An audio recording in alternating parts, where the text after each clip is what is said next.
Network and her network on Zingo TV channels 250 and 251.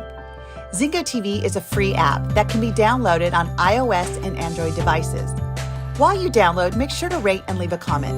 Zingo TV is also available on Google Chromecast, Amazon Fire and Fire Sticks, Roku and Roku Sticks, and all TVs 2016 and forward. Live Now is a show all about finding the synergy and body-minded spirit. Please join us as we tackle intense topics of conversation that will spur your mind, steer your soul, and give you some direction. With that said, we are excited to dive into tonight's topic with you. Hey, good evening, everyone, and welcome to Live Now. I'm Chuck Hogan, and of course, the illustrious and amazing co-host, my beautiful friend, Veenu Keller.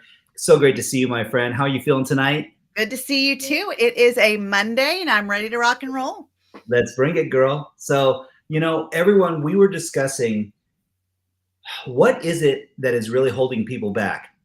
And there's one thing that seems to keep popping up, Veenu, in like every conversation I've been having lately. I go, okay, man, if I could just stop procrastinating, life would be amazing. I go, okay, great. So what does it mean to you to procrastinate? And I'd love to get your insights on this because, we have kids, you have grandkids, we have spouses, we have businesses. Procrastination is like, I'll say, I don't want to say it's part of the formula, but it's an occurrence that seems like it keeps coming back up. So what are some of the things that you would categorize as create or cause procrastination? Or what is it, Veenu? What is it? So what a great question, Chuck. And, I was, and at times still feel like I have a PhD in procrastination. It's putting off what could be done today for another day, thinking that I'll have more time. I'll feel like more motivated to do it. Something will help me get it done faster. Maybe I'll get more information. It's literally figuring out excuses of why you don't need to get it done today and you can put off till tomorrow. And, I used to feel like it was part of my formula when I was in college, and we had papers to do or assignments to do or projects to do. We would get a syllabus like the first day of class, like here's your syllabus for this semester. And here's what your expectations are by the end of the semester. And in there, the first thing we do is we highlight where our projects are, our papers are, Right. And so we knew, but yet a week before I'm at the library, because we didn't have Google and stuff back then.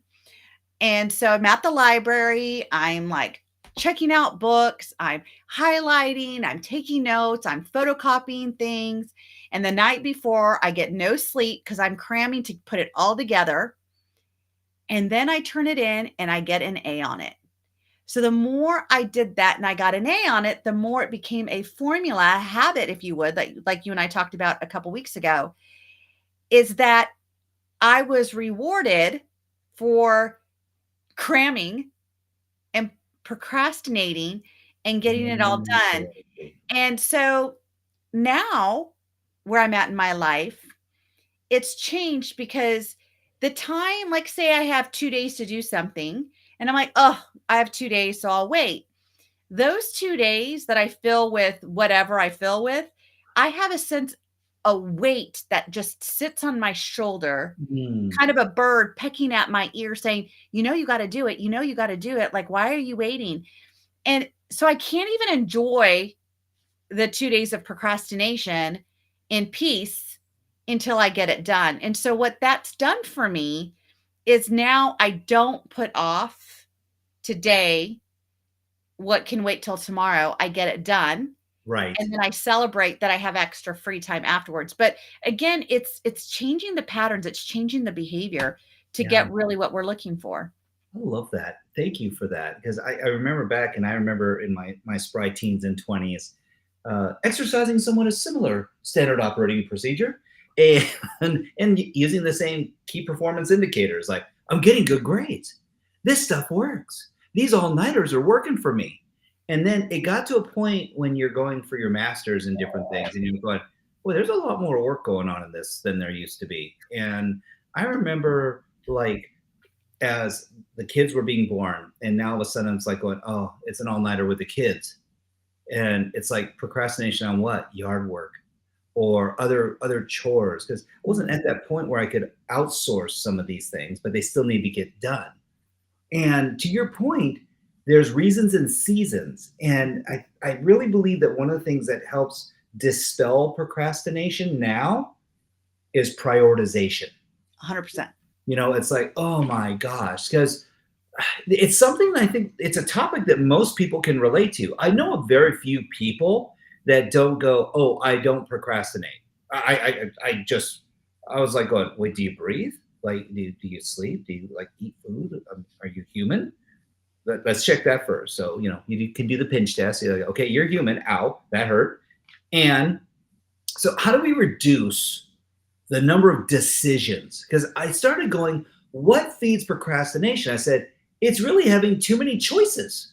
It really comes down to that, because I grew up at this time. They're going, you can do anything you put your mind to. And I go, well, my mind is a pretty deep place at times. And it's not on this project right now. Exactly. That's the shallow end of the pool, because I'm like going, the beach looks so much better than that research paper.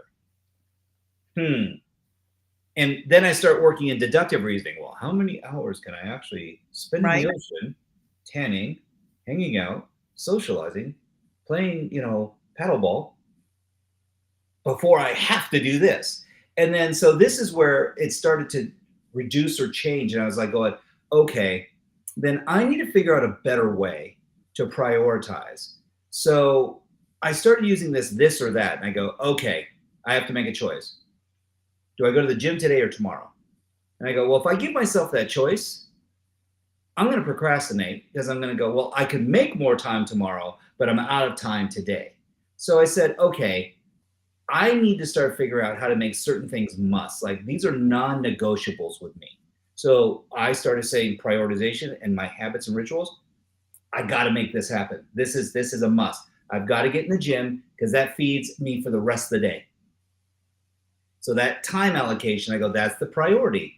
And so what does that do? Well, it shifts things, because I go, I know I have to eat. I know I have to be presentable. So I know I have to shower. So all of a sudden your day starts filling up with things that are have tos and yet get tos. You can go to the gym and not shower. Ooh, and how you're going to show up for work may not be pleasant for everybody else. However, you made it on time. So why do I go there? Creating habits that serve you and serve others is a beautiful thing. Yet there is a time allocation that goes with that. So you and I have talked about this ad nauseum, time blocking, being deliberate. But then I also realized there was something else. And I said, okay, what if I could come up with this concept of one big thing?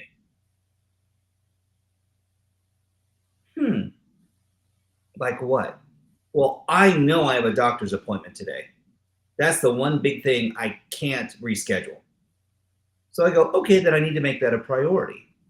So where in your life, Veenu, has like one big thing come up? Because I know at times it doesn't mean that there aren't a couple of like things that are just below the one big thing, but how do you sort that prioritization for like the one thing that has to get done today? It has to. So for me, it goes back to in 2009, when actually you and I met at Steve Linder's class, and there was a saying that he had, and he actually had it on a bracelet, and it says, excuses or results, you choose. And it was from then that things started to change for me. Because when I chose to procrastinate, I thought to myself, do I want an excuse or do I want results? What do I want today? And that literally reprogrammed my brain. Love that. I was even talking to my best friend today about working out. And I was like, I got to the gym today. I got up at 5:30. I got to the gym. I did my 30-minute workout. You and I had learned from Clark about using our own body weight and doing, I forget what he says, but it's like doing the ropes and, the sit-ups, push-ups, all that stuff. So I do that because he said, do that before you do your HIIT exercise. So I now go for 30 minutes. And I told her, I'm like, and I did not want to be there. I'm literally looking at my watch and my stopwatch going, is it time yet? Is it time yet? I'm so tired. And yet I stayed. I didn't leave. I stayed the course because Love I that. also remembered my old mantra is regardless of what you do, stay in the sauna, right? Because I work at Hot Works. So I thought to myself afterwards, and I was talking to her today, and I said, I really didn't want to be there today. And she goes, so what was holding you back? Like, why did you not want to be there? And I'm like, Mm. which is giving me permission not to go tomorrow. I'll go Wednesday. And I'm like, I'm just so tired. Like, I'm really so tired. And she says, well, do you have anything after the kids go to school? And I said, no, normally I see my first client around 9 a.m. She goes, so after you drop the kids off, how do you feel? And I said, I mean, I'm awake then, I'm good. And she goes, so go to the gym after that. There's nobody that says you have to get up at 5:30 to go to the gym. And I was like, oh my gosh. So here's the thing is that the rules I put around things, which make me want to procrastinate because it makes it hard to do. We procrastinate Sure. things that are hard. So make it easy. So now I'm going to the gym tomorrow after I drop the kids off. But to your point of how do I prioritize now, it's what are my non-negotiables? Mm. Getting my kid to school tomorrow is a non-negotiable. Right. Seeing the clients I've had scheduled is my non-negotiable. Everything else in between is negotiable for me. What do I Mm. want for me? So I know working out is I want it to become a new habit. So I know that in order to create a habit, I have to be consistent with it. Yes. And I had to realize that I didn't have to be consistent at 5:30 in the morning. Thank you. So I'm not going to 5:30 in the morning. But I want that habit to be consistent in my repertoire. So I want to make sure that I'm consistent with it. So I'm finding what's easy for me in between my non-negotiables for me Yes. to be able to go. What also is a non-negotiable is me being able to shower before I see my clients. So I need to make sure. So that's what I do. It's like I really look at where do I have my non-negotiables Mm-hmm. and what do I want to do and how do I fit them in between. I love this, and thank you for the reminder because self-care is essential. This relationship to self, and there's this nuance of like, oh, I'm being selfish. I go, no, no, no, no, no, no, no.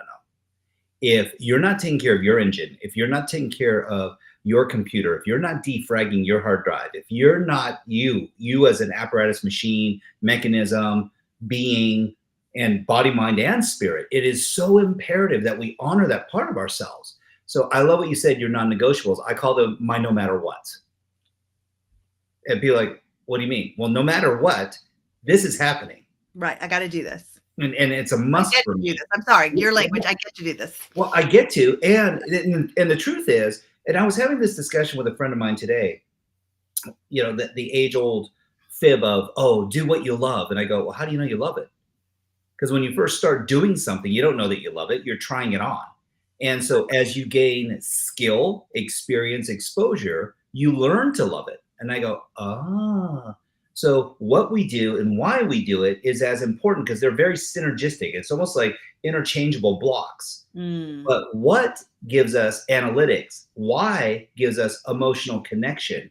So it's kind of like the art of fulfillment and the science of success. And mm. they are strange bedfellows because they really are part of that yin and yang relationship. So if that sounds a little woo-woo to you all, just think of it this way. If you have a magnet and you flip it over and all of a sudden it's pushing the other magnet away, it's called polarity.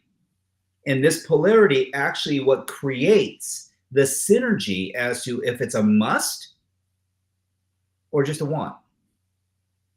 Mm. Because if it's a must, what you're going to start to find is it's like, well, I want to do it. And now I find out I must do it because it actually enhances my life. So that habit, that ritual becomes part of my lifestyle. And it's like, ooh, okay. Some people will actually use a different moniker for it. And they'll call it a standard. Right. Okay. I like this. So thank you for that. That's brilliant, brilliant, brilliant. I love that. He's like, I must take care of myself before I see clients. Why? Because the engagements that we have are quite energetic, and we're doing it just like we're doing this, so that we get to see other people, we get to engage with other people. So our energy, our presence, that connection, the timbre of your voice is, yeah, I'm so with you, sister. It's like really, really, like Chuck, if I could reach through here and just for a second, wake up. There's something else to this too. And this is something I didn't used to in part because I always tried to err on the side of positivity. And I'd love to get your thought on this because it's this really kind of quirky little concept I came up with, and I call it the nothing alternative. And they're like, okay, why? I said, well, if you really start to look at this and you go, how can I avoid this feeling of doing nothing? Right. Because when you're, and I go, so it's like this void. So if I say I have to do this or nothing's going to happen, I go, which is better? Which gives me alternatives? Which gives me options? And I go, well, part of this is how are you showing up and what is it that you need to express and share in order to get off the dime and actually make something happen? So, Yeah. You know, it's, I think it all comes down to scheduling. But first of all, it all comes down to mindset of what I think what fuels it is that why, yes. that why behind it. So if someone said to me, Veenu, there's this new amusement park that has the most epic roller coaster, and we're going tomorrow. I'm figuring out how to go. There is no procrastination. It's all about the fun of it, the thrill of it, the excitement about it. I love And all of that. a sudden, my non negotiables all of a sudden become negotiable now. But isn't that interesting how we're not doing that each and every day for It certain is. things? But here's what it is, it's that human need for fun. And when we're procrastinating, how much fun are we putting into the tasks that we're trying to take our time to figure out when we want to do it? Well, and there's something to this, and you just really brought this to light. So thank you. I always love this banter that we have because so many cool things come up. I mean, all of a sudden I start to have little blips of light, and it's like, aha, aha. Vinu brought it up. Is it something that's doable? Is it something, to your point, that I can do, I want to do, I need to do, I get to do? And it's like, huh, that's really intriguing because part of this is that we have a mentor in Dean Innes, and he's a friend of ours. He's a cohort, he's a coach, a strategist. And Dean has these 4 really guiding questions. And I was actually playing around with these earlier today. So I wrote them down because I thought it was really cool. And he has 4 questions that he basically lives his life by. And the first one is what's going well? So if you look at procrastination, you go, well, okay, what's going well? Well, boy, because I took that time, something good came from it. And I go, okay, but most of the time, not so much. Right. Not so much. The second one is, why is it going well? So it's not just what, it's why. What are you doing specifically? Why are you committed to this? Does it mean that much to you? And I go, huh, maybe it doesn't. Maybe I, in that anticipation of having to get up at 5 a.m. to go work out, and you're like going, well, that was a rule I had. Why? Because this other crazy person does it at 5 a.m. And I was like going, okay. So the third question is, what could be better? And you're like, because I can work out at 9:30 and I'm awake. And I've actually had some fuel in my body and a chance to engage, and my energy's up. How much? 75, 80, 90, 100% more? Right. But then there's an aspect to this, and that's what's not so great. What could be improved? And people go, oh, well, you know what I found out is that I might get rushed in my schedule. So I may have to cut my workouts shorter because I didn't give myself as much time. And so it's never about everything being perfect and right. But I love what you said, Vino, and it's like this awareness and acuity around, is it doable? And I adore your best friend for bringing that up and going, hey, you know what, girl, what are you doing after the kids? And it's like going, well, you know what? I do have a gap of time. Then you have this opportunity. And What's then more, Go, I just want please. to add, and then you create that opportunity more. And so then I schedule everything around it, right? Because kind of like what you were saying before is like you try it on. Like, how do you know you want it or you don't want it? You got to try it out first. So if it works, guess what? From now on, I'm not putting a client until after that, right? It's like I'm going to Yep. schedule it after. And if that client has to see it at that time, I guess I'm either going to work out then or I'm not that day, and I'll make a choice out of it. But you got to give yourself a reason, right? Like what's the reason behind it? And you know, one of the things that we learn from Clark is the longevity of the life we want to live. And so we can't wait till we get to a certain age and say, oh, my body's not working. Well, what did you do to get your body to work when you got to be this age? Right. And so turning 50, I was like, well, I never thought of it that way, but I'm going to think of it that way now. So I want to make sure that I'm active because I'm watching people in their 70s and 80s, like our parents and stuff, that are their mobility is getting less and less. Right. And so if I don't want that, I got to start now. I actually should have started years ago, but I want to start now because, it's like that time, when's the best time to plant a tree? 50 years Right. ago. When's the second best time to plant a tree? Today. Well, and the truth of the matter is that all these actions relieve the pressure. They relieve that, because do you feel more empowered by engaging in something or stressing out because you never took action in the first place? And I go, that's what really procrastination is. It's foregoing opportunity. So we say this, I know, I was like, we need to coin that because that was really good. And I was like, going, so if progress equals happiness, and progress is what, or possibilities is what feeds progress, when we are negating possibilities, we're actually creating a block to our own progress. Mm-hmm. And it's like, oh, so it does come back to me. The boomerang of life just kind of hit me. My parents said, I hope you have a kid that's just like you. Oh my goodness. And then I got it. I got it. Yeah. I know this feeling and on multiple levels. So there's something that you just said that's uber important. And I'm going to say this, I'm going to reframe it a slightly different way. And that is when we decide to adjust our environment, it actually shifts the narrative around the behavior. So you're changing the environment by changing the time. And it's changing the conditioning around this opportunity. And I go, that's brilliant. Because oftentimes we go, oh, it's just the place. I need to work out someplace else. I go, oh, no, nay. It could just be the same place, different time. Why? Because it's uber crowded at 5 a.m. And you're going, okay, I'm here, but I'm not here. Right. And because I'm not here and all these other people are here, and now they're on the stuff I need. But at 9:30, it's like going, ooh. What, and to our point about whole procrastination is like what creates the procrastination is we find excuses to not do it.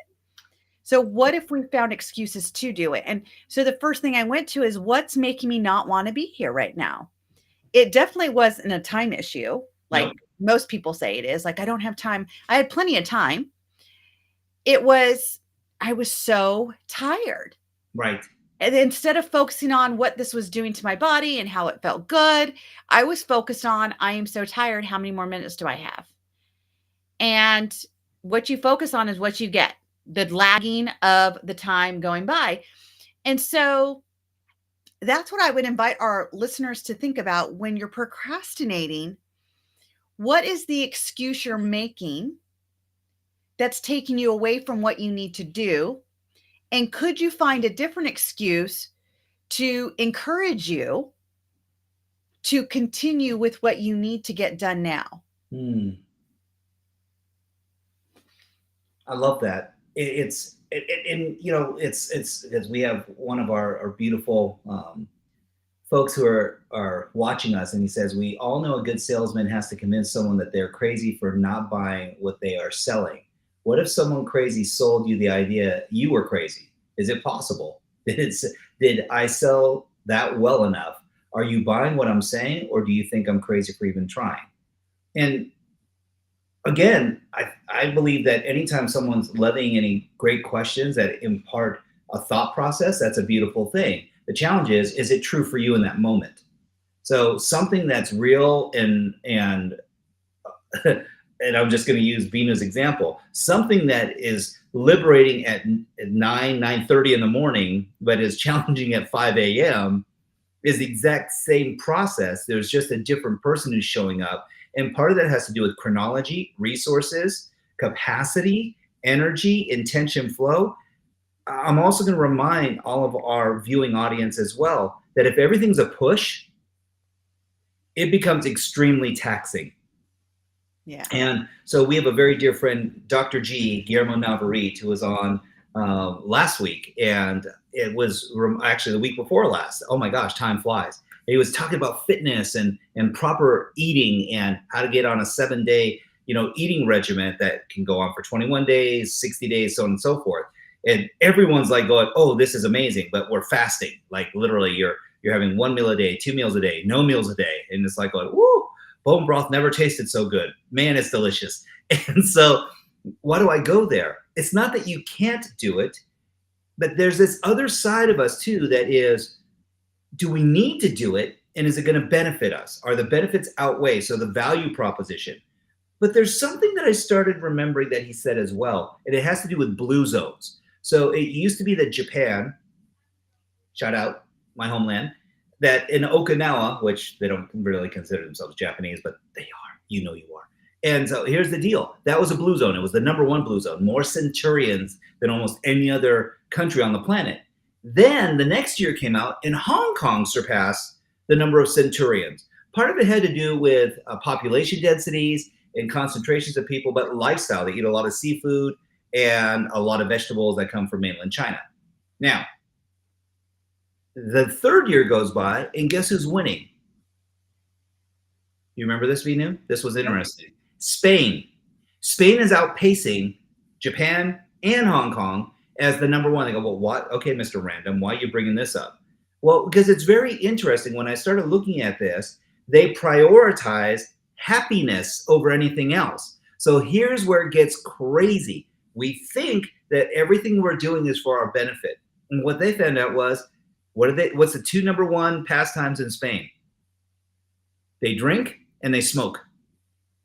And yet they're outliving everyone. Here's why. Their drinking and their smoking isn't an addiction. It actually feeds their socialization and their reverence for time, siestas, break times, scheduling, and that happiness quotient has increased their lifespan. So why am I going there? If everything you're doing is torturous for you, and you're like going, okay, I'm fighting the procrastination. I'm going to make this happen. I'm going to go ahead and be a good steward of my own health and benefits. I'm going to feed my habits because it's good for me. And you're disgusted the entire time you're experiencing it. But in your mind, you're justifying it. To your point, Veenu, we find references to make it acceptable. Is that a great strategy for you? You go, Yeah. can't answer it for you. Can I mean, only it say, almost feels like, especially working out, it would defeat the whole purpose of, what you're trying to give your body, because at the same time you're taking away. So it's almost like you're neutralizing the whole purpose of being there, and you're feeding your ego to say, hey, I showed up though. Because people say the first thing you got to do is show up. I agree. But I think that when we show up, we have to remember the purpose. thank you. Because I've seen people who work out angry. Like they don't look like they're having a good time. They're just, they're grunting and they get off and they're like, I don't know if they're listening to like Metallica or just like angry music in the background, or their third grade teacher is like going, okay, Johnny, you're a bad boy. You're a bad, no, I don't know. Sorry. That's a whole nother session about positive interaction and positive feedback and adulation words. So this though is, are you actually enjoying yourself? Right. Are you actually engaging your body? Are you feeling better about what's going on? I have yet, and I've coached kids for a long time, going on 3 decades. I've worked with families. Yes. And I have yet to find anyone that has procrastinated on anything that was fun. Yes. Thank you. Yeah, we were having this conversation before, right? And it is, How do you get good at something? How do you do what you love? Because people go, oh, just do what you love and you'll have a lifetime of happiness. And it's like going, were you good? Did you come out of the womb doing this? Like, you are a computer coder at the highest level and you love it. They go, no, I got a computer and I started doing it and I was clunky in the beginning. I was like, okay, you're a track star. You're in the Olympics. You love it. And I go, it's hard work every day. And I commit myself to getting just 100th of a second faster, 100th of a second faster. Because the difference between first, second, and third, so medal, no medal, could be 1 100th of a second. Right. On this day. Okay. So here's the question. Why is it so important to you? And I love you for saying this, Veenu, because I had this very philosophical discussion with someone today about what or why. Which is more important? What you do or why you do it? I think the why fuels the what. And here's something else. If I just ask you, why live? And people go, oh, well, you can ask why about anything. I said, you can ask what about anything. So I look at it as a symbiotic relationship. It's kind of like a chicken and the egg. Which came first? I go, So it's thinking about what is living versus why is living. You know, what is living almost, I think, mirrors my why. yes. And so I go, there's this, that's why I say with a tweak, it's almost like your what feeds your why, and then your why feeds your what. And I go, it's this yin and yang cycle. It's different than the how. Yeah. The how's right? The how's the result. So this, we went kind of down a really deep rabbit hole with this today. And I started thinking about this when we were tabling this discussion for tonight about procrastination. I was like going, holy smokes. Because even if I use Dean Innes's 4 questions and it starts with what, but the very second one is why. You know, I don't look at the how is the results. I look at how is the strategy to get the results. And the how actually creates an obstacle sometimes because we start to concentrate on the how that we forget the end result. And I think the end result is the what, and the why. Now that you say it that way, the why fuels the what is the end result, the why fuels it. So now I'm like all confused in my head. Thank you, Chuck. But I definitely know that the how is an obstacle that takes you away from it. It can. If you're concentrating on how am I going to get it done? How am I going to get it done? You know, how am I going to get it done? You're concentrating on the strategy. You're no longer fueled by your why or your what. Well, so and I'm going to play devil's advocate for a moment, because has there ever been anything that you really didn't have a whole lot of experience in and someone showed you how to do it and you're like, oh, this isn't as hard as I thought it was going to be. So why did I take so long to jump into this? Because I learned it that fast. And what I found is I have a higher level of aptitude and ability than I ever thought possible. So I agree with you that when it's something that's so foreign to us that it can be a challenge. On the other side, it could be a motivator.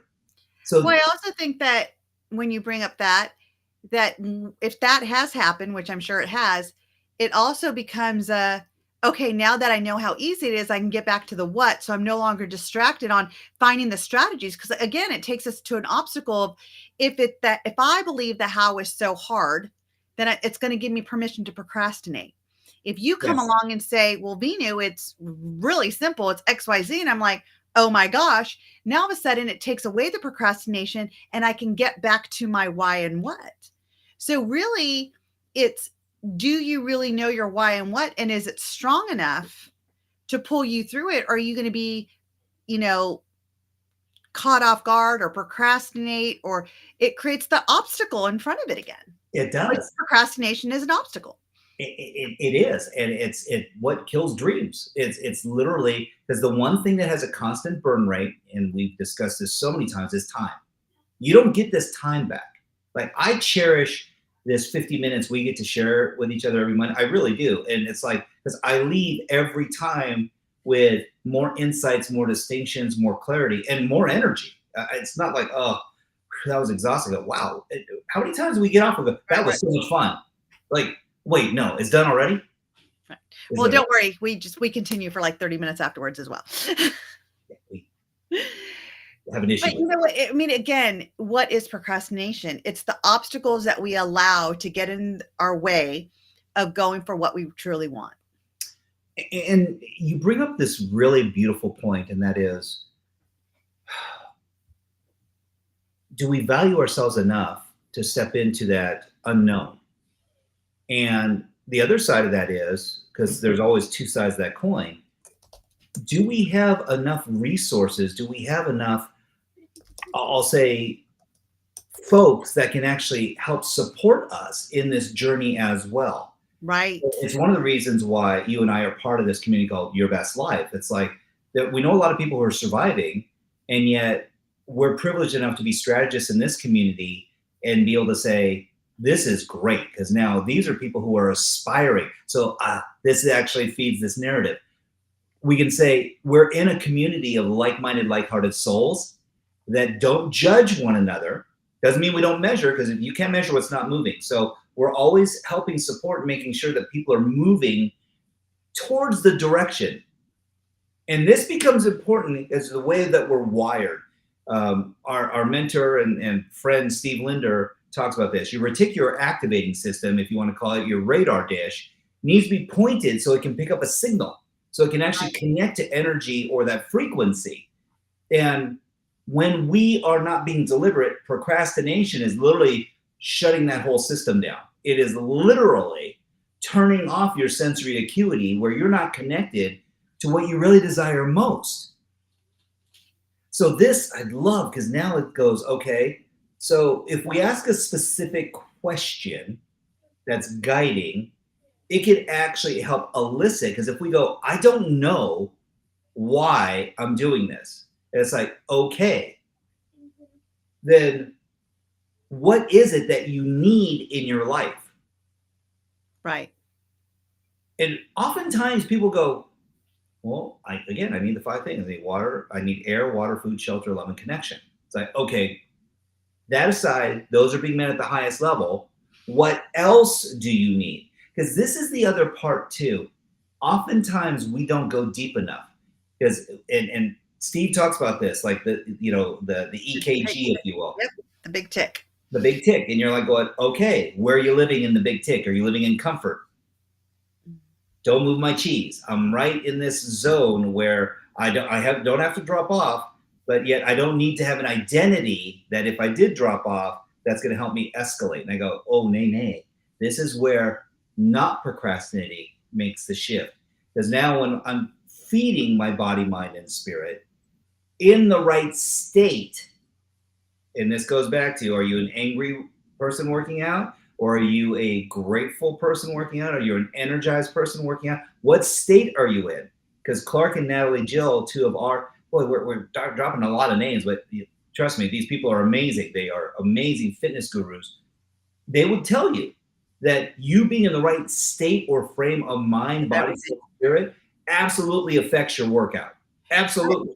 I want to add one of the things that I have found out coaching people for a long time, whether you're kids or adults, is that what takes away procrastination, like procrastination eliminator, is purpose. Definitely. It's purpose. And your purpose is your why. Yes. It really is when there's no purpose. So Yes. what can fuel our purpose is creating the fun in it, creating the excitement in it, creating the urgency in it. And that's the other thing that's missing with procrastination. It's the urgency of creating, completing what you want. And that excitement, that like scintillating feeling, because the difference between absolute fear and excitement is a very thin line. Like, oh, my heart was beating and my adrenaline was going and I was freaking out. And it's like, in anticipation or fear. Right. I said, how did you feel when you're at that roller coaster? Like, oh, the same way. I'm like, isn't that amazing? It's the meaning you give it. So now that's putting the pin in the party hog, because when we look at this thing, it's like going, that meaning, and we're all meaning makers. So, and we say this, I know it sounds like cliche, everyone, so I'm going to apologize because we often use these terms and go, oh, you want better answers? Ask higher quality questions. We go, but a what and a why sounds so basic. And I go, doesn't it? And yet, in our pursuit of adding meaning to something, it shifts the narrative, it shifts the entire existence. And what really can help shift things is the state that you're in. So, how are you conditioning yourself? Do you pray only when you're in pain? Or do you pray to give grace and gratitude? Not judging, just asking a question. Right. Do you elevate your voice out of celebration or out of anger? Not judging, just asking a question. Or hurting. Or hurting. Or do you go the opposite? Are you silent because you're in deep emotional connection or that much pain that you're just holding everything in? It's never just the action, it's the meaning and the intent behind all of the things that we're engaging in. And this is what gives context and variety to life. What's the pleasure point, right? It's if Mm, we could put the pleasure back into, if we have more pleasure in completing what we want, do we procrastinate? right. You know, it's And funny I because, would say no. well, it's interesting, isn't it? Because we have a friend named Marlon Smith who has a recipe for creating empowering habits, and he calls it repo.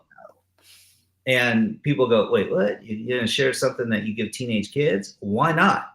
Because guess when you get conditioned, and the earlier you get these lessons, the more empowering it becomes to you as Mhm. you're leveling up and looking for differences in life. So he says the first part of repo is repetition. Repetition is the mother of all skill. So he's like, okay, repetition is important. And then Then it's he says easy. something that got easy. He's like, wait, what? You go, if it's easy, I'm not saying you're easy, just say if you make it easy, then is it difficult? Actually, no, it's really sustainable because you can find so many different ways to meet this. Then he brings this into it, Pleasure. pleasure. And he's like, oh, woo! Because if you love it, you're going to want how much? More of it. More of Thank it. you very much. And if it's easy, you're like, oh, all the time, please. So how much repetition? You're like going, okay, wait a second. You're getting a little carried away now because it's like 24/7, 365. You're experiencing this repetition. It's easy and it's pleasurable. And if it's pleasurable, you know, how often are you going to do it?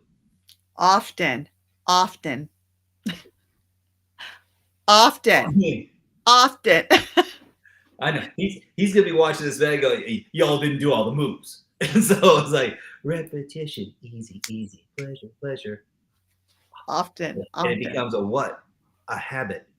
What if your habits could be as simple as this exercise of connecting to deeper meaning Correct. intentionally and not by happenstance? Because this is what happens a lot to folks. They go, I didn't like it. Well, how many times did you try? Once. It wasn't for me. And you know what? It's when I this just kind of came to me. It's, some of the adults I coach about their self-worth and Yes. self-esteem. It's really about making it pleasurable and easy for you to like yourself. And it's the one thing I think people procrastinate on the most is themselves. Going back to circling around back to what I was talking about is the self-care, like Yes. making sure like taking a shower after I work out is a non-negotiable for me. Like I need to make sure I'm all put together and I'm ready for my client. And it's the one thing that a lot of people are like, "Oh, I'll get to me later. My kids need this. My husband needs this. My Yes. client needs this.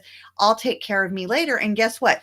Workout goes away, nutrition goes away, socialization goes away, and then your happiness goes away. Mm-hmm. And it's so important. And I'll make reference to what you were saying before is putting on your own mask first. Yes. And how do you make it re- repetitive? How do you make it easy? How do you make it pleasurable? and how many times are you going to do it? Like that's why I like repo so much because it's in all context. It's in context of our self-care and our self-love. It's in context of creating and completing. The Yeah. two C's, create and complete. Veena, I mean, this has been so powerful tonight. I really hope that everyone at home is thinking about this and feeling it as well. Because when we understand that and we clarify and verify with self, we're not trying to give you some recipe that you're just going to go, oh, got it now. I'm good. I'm going to change my state, make my move. I'm going to be happy. I'm going to do the Stuart Smalley. I'm good enough. I'm smart enough. My golly, people like me feedback model. And it's like, well, what if, number one, you're not broken? Number two, you get to exercise some self care. And even more important than that, self respect. Mm. This is something that we give away in spades to other people. And yet we disrespect ourselves. We don't hold any sacred space or time. And because we want our kids to like us, we want our spouse to like us. And I go, well, what if you don't like you? And we have been trained our entire lives to be self-beaters instead of self-builders. Definitely. We think that if we feel enough pain, we'll change. Instead, we're creating habits of self-pain instead of the pleasure that we find in ourselves and building ourselves up, and stop procrastinating on yourself first. Like, oh, well, I'll do it tomorrow and then I'll do it tomorrow. But what if that tomorrow never comes? What have you created for yourself that you get to leave that legacy of that be legendary to your kids? Definitely. And so we have this beautiful friend, Joseph McClendon III, and he says you can keep a cell alive indefinitely if you do three things. It needs hydration, so it needs nutrition, and it needs a way to remove waste. Now people go, okay, what do you call that? And I said, that's called loving the cellular being that you are. If Mm. you're fueling yourself, feeding yourself, hydrating yourself, and then allowing yourself to release anything that's toxic out of you, you get to live indefinitely. Indefinitely. I Yeah. don't know if there's a more simple recipe for happiness than that, my friend. And so why go there? Well, because at the end of the day, that's the journey. If we're going to believe Simon Sinek and what he says about an infinite mindset, it's like, okay, so you only know some of the players. They're going to change because as you're growing, your energy is going to grow and shift and change as well. Second, there are no rules. There's only value alignment. So that's why look for people like in YBL or different communities where you can actually find people who are like-minded, like-hearted. And third, there's no winning or losing. There's only staying in the game as long as you can. And another thing that I've learned really recently is that heart opener. It's when your heart is open, your head closes. And what I mean by that is the judgment leaves. Yes. Your heart has no judgment. Your heart just feels what it feels in that moment. It's not good. It's not bad. It's just an experience. It's our head that creates the judgment around it, that that's bad. That's good. You shouldn't have done that. You should have done this. Here's the excuse why you should wait. Here's the excuse why you shouldn't. It's just start allowing your heart to open and really dive into what is my purpose? What will this bring me? And how can I complete it with love and joy? I love that. And that is really a recipe of eliminating the procrastination in your life. Definitely. Wow, this has been again just a fun and wonderful experience and episode with you. It always is, my friend. And just know for all of you out there, we're just so grateful. We know that you have a chance where you're spending your time and who you're listening to. And if you like what you're hearing, please go on, Zingo, the Spanish World Network, and even onto the live feeds on any one of our live feeds, and just leave a comment. We're here and we're listening. And if you have ideas about topics that you'd love for us to discuss with you and to you, from you, we're all ears. And Thank we're you, on social Ethan. media at Chuck Hogan, at Veenu Inspires. Reach out to us. We'd love to support you. We're here. Love you, my friend. Thank you. Love you. Bye. Thank you for joining us on this episode of Live Now with Veenu and Chuck Hogan. Follow us on Instagram at Veenu Inspires and at Chuck Hogan Now. For more about Veenu, please visit VeenuInspires.com. And for Chuck, please check out YBLNow.com. This show can also be heard on Spanglish Radio Network. Please check out SpanglishWorld.ca for all your news and programming. Spanglish World. Watch it, hear it, read it, download it, and live it.